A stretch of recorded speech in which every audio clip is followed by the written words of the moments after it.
તો ગાયના ગોબરમાંથી જે કમ્પોસ્ટ ખાતર બને છે એટલે ઘનજીવામૃત બને છે, બરાબર છે.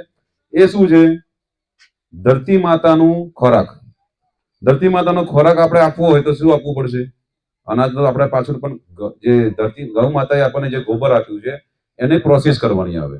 પ્રોસેસ એટલે કમ્પોસ્ટ ખાતર બનાવ્યા પછી કમ્પોસ્ટ ખાતર કરે અને જે ખેતરમાં આપણે ડીએપી એનપીકે જે આપીએ છીએ પાયાના ખાતરની અંદર એક વાર બધું આપી દેવાનું, એક જ વાર આપવાનું છે. પછી આપણે ઉપરથી આપવાની જરૂર નહીં, બરાબર. એક વીઘે 100 કિલો 200 કિલો એક વખત આપણે આપી દઈશું આની અંદર, તો જ્યાં સુધી તમારો પાક ઉભો છે ત્યાં સુધી આની અંદર એને જે પોષક તત્વોની જેની જરૂર હશે એ બધું જ આની અંદરથી ધીરે ધીરે લેશે. 56 ભોગ તમને આપ્યા છે, પીરસે પણ તમને જે ખાવાની ઈચ્છા થશે એ આપણે ખાઈશું ને. એટલે એવી જ રીતે પાક છે આપણા કે એને જે પોષક તત્વોની જે જરૂર પડે છે એ જમીનમાંથી લઈ લે.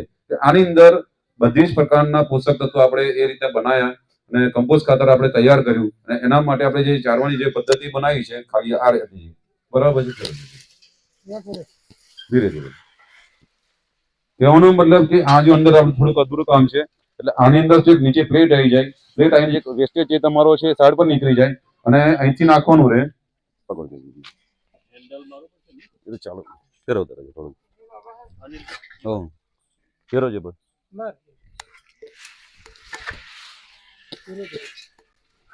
ધીરે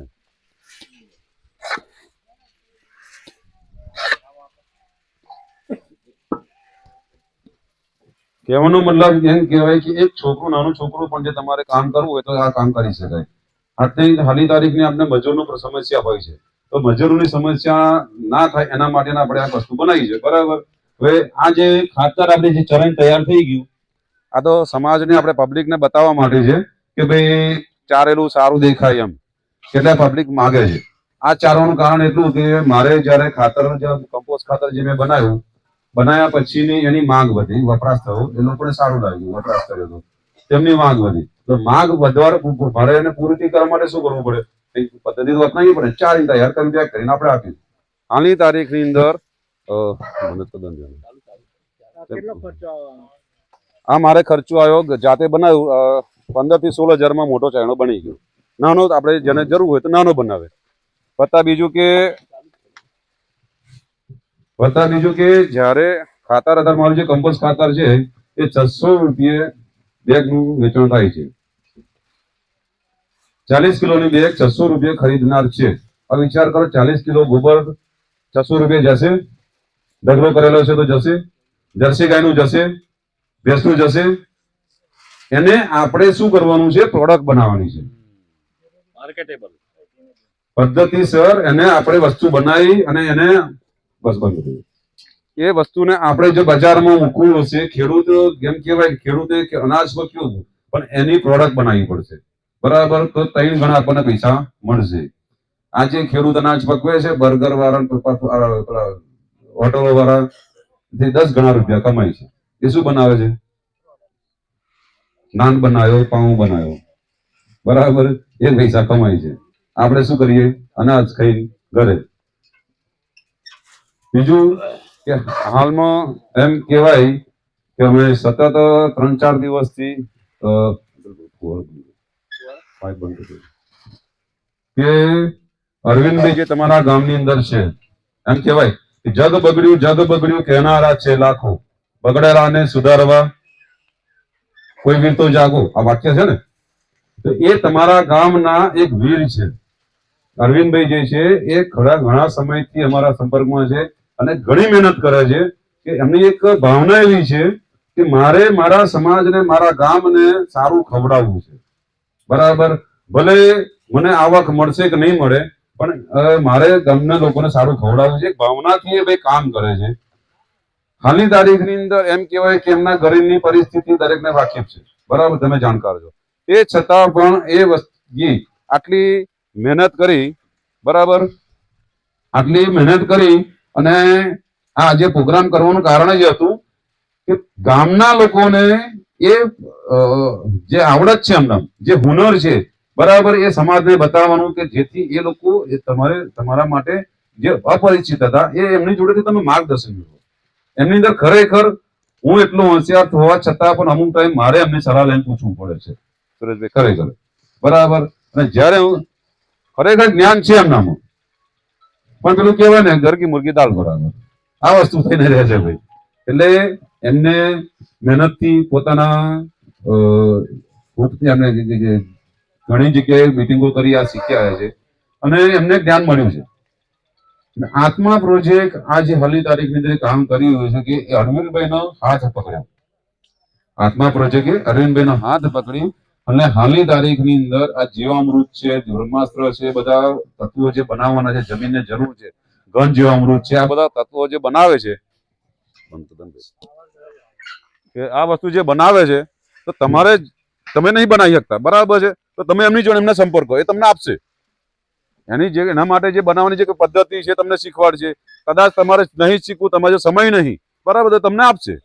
જીવામૃત છે, બ્રહ્માસ્ત્ર છે, બધું જે જીવામૃત બધું જરૂર પડશે એ તમને થોડું ઘણો ખર્ચ કરીને તમને માટે જે શુલ્ક હશે શુલ્ક નક્કી કરીને તમને થોડું વેચાણમાં આપશે. એટલે ખરેખર તમને ઘણી જગ્યાએ મારી જોડે ગાય નહીં, મારે હું કેમ નહીં લાવું, કેમ ના લાવીએ આપણે, તો એ છે એના માટે પદ્ધતિ કરી છે આત્મા પ્રોજેક્ટ કે આ વિષય ને ખેડૂતોના લાભાર્થે માટે